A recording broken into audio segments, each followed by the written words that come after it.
and I'm here from Takeover Radio interviewing Ellie Goulding. So you've just performed at the Shed. How did you find it? There were a few minor technical glitches, but otherwise it was quite good. It was fun, actually. I had a laugh. The audience, how did you find them? Terrible. No, I'm joking. Really fun. Like, for the first time I heard maybe more than 5 people singing back at me, which was really cool. And I'm hoping that now that people know who I am more, that I get that, because that's my favourite feeling in the world, to hear people singing my words that I wrote, in my bedroom. Yeah, the guys from Auto Hype, they kept saying they really liked you and they really enjoyed it. Yeah, they were really impressed. Oh. Yeah, and it's because the first time we've heard you live, and you're so much better live, that we really enjoyed it. Oh, thank you. And so why did you first get interested in music? I don't know. I think it was something that was just inside me from a very, very young age that I couldn't really control, and I just used to sing constantly. So I don't really know where it came from. It wasn't like a conscious decision where I was like, right, I'm going to make music. It was just it was like one of those things that just kind of was just inside me from a very young age, and I just kind of kept to it and committed to it, really. And I did give up for a while because my voice was a bit strange. But then I got back on it again and then entered this talent competition at university. Then I got noticed by some people, and then I quit uni and then moved to London and did the, running away, go and do music thing. Can you tell us about Us Alone?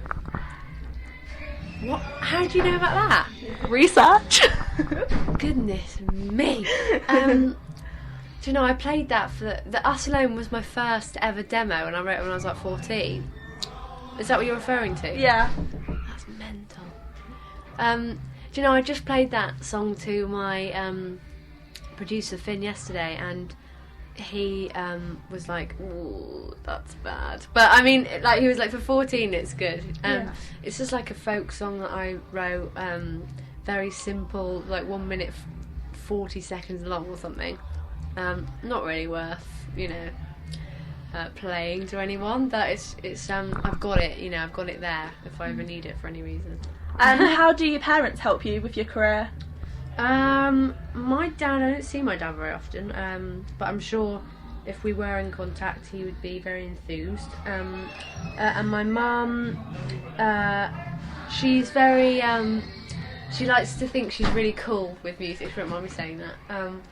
She's like, oh yeah, we're going to see Arcade Fire next week, like that. And she, her and her husband, sort of like to think they're, musos, and they go to lots of cool gigs.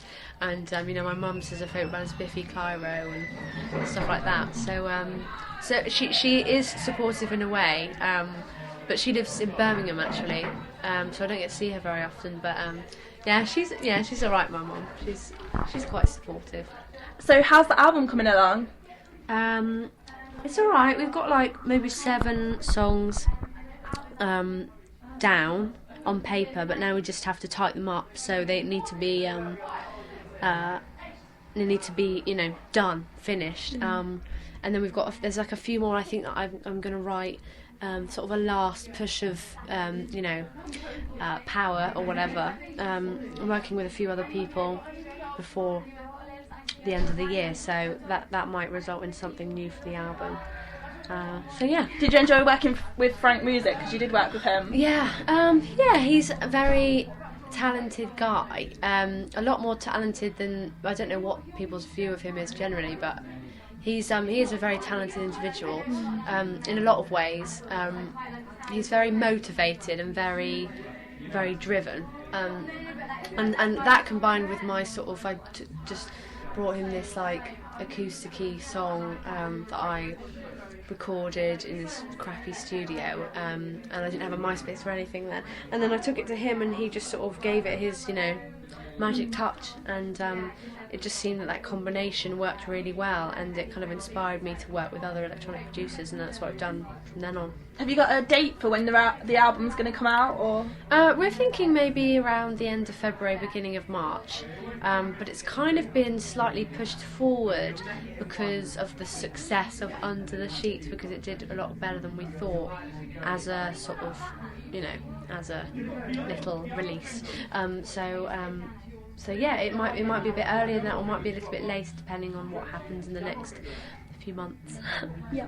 And what else can we expect in the future, like tour-wise? Are you going to be doing any more gigs in Leicester? I've got a few. Oh, maybe. I've no idea, but I'm sure there will be at some point. But I think I'm finishing. I've got a few more dates with Little Boots in December, and then I've got Passion Pit next year support.